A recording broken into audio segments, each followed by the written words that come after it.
Ils sont aux avant-postes d'une des routes maritimes les plus fréquentées au monde.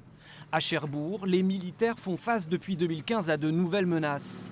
Terrorisme, crise des migrants, la défense maritime du territoire est devenue une priorité. Le Pluvier est engagé dans ce combat. Ce matin, plus précisément, donc on va jouer le fait que nous appareions d'un port sous menace. On appelle ça de la lutte asymétrique, c'est-à-dire se faire harceler, voire attaquer par des embarcations avec des gens armés, voire des embarcations suicides qui auraient pour objectif de venir se faire exploser contre la coque du bâtiment. Le patrouilleur quitte la base. Les 21 membres d'équipage participent à la manœuvre, chacun son métier. J'ai mécanicien, on a électricien, navigateur, cuisinier, les métiers des transmissions. Il y a beaucoup de métiers représentés sur les bateaux de la marine. en tribord avant. On remet en avant. Le Pluvier fait route. Maxime veille sur le pont arrière. Formé à l'école des Mousses, il ne regrette rien. Ce métier a donné un sens à sa vie. Beaucoup d'engagement déjà auprès de mon pays. Et surtout, c'est beaucoup le côté de la mer. J'aime être sur l'eau, en fait. Je suis marin depuis tout petit et j'aime être sur l'eau, quoi. Et pas de bon marin sans ventre plein.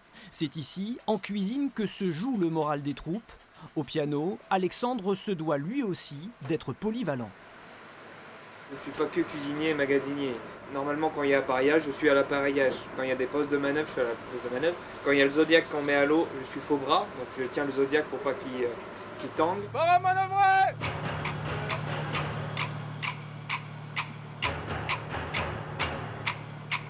Le but c'est de réduire le temps de réaction de l'équipage contre la menace. Donc là on va faire un exercice avec la compagnie de fusiliers marins de Cherbourg. Pour le moment on a juste une embarcation suspecte qui nous tourne autour. Des coups de klaxon, des tirs de fusée de détresse, etc. C'est des choses qu'on peut faire pour, avant d'utiliser nos armes, signifier à l'embarcation qu'elle a un comportement qui, on va dire, nous gêne. Et il faut que les équipes réagissent en fonction et de façon mesurée, évidemment. Il ne faut pas réagir trop vite à une menace qui n'existerait pas. Les assaillants finissent par pointer leurs armes sur le Pluvier. La riposte est immédiate. S'adapter à tout type de situation, c'est le but de l'exercice. En ces temps troublés, il faut pouvoir distinguer une menace réelle d'une embarcation remplie de migrants en détresse. On a de plus en plus de tentatives pour passer à partir de nos côtes vers l'Angleterre par la mer. Et donc ça, il faut le gérer, à la fois sur le plan de la sûreté, à la fois sur le plan de la sécurité pour les gens qui se mettent en danger, souvent en faisant ces tentatives.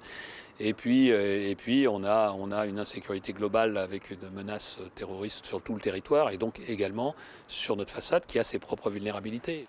Car les 900 km de la façade Manche-Mer du Nord comptent 70 sites Seveso et 4 centrales nucléaires. Autant de cibles potentielles sur lesquelles veille le Pluvier. Vigiomètre de Pluvier sur 12. Pour information, je vais entrer par la passe de l'ouest et je ressortirai par la passe de l'est. Vigiomètre, tout bien reçu. Actuellement, pas de mouvement particulier. Le patrouilleur quitte Cherbourg pour 2 semaines de navigation, suivi par les jumelles de la vigie, les yeux et les oreilles de la base de défense.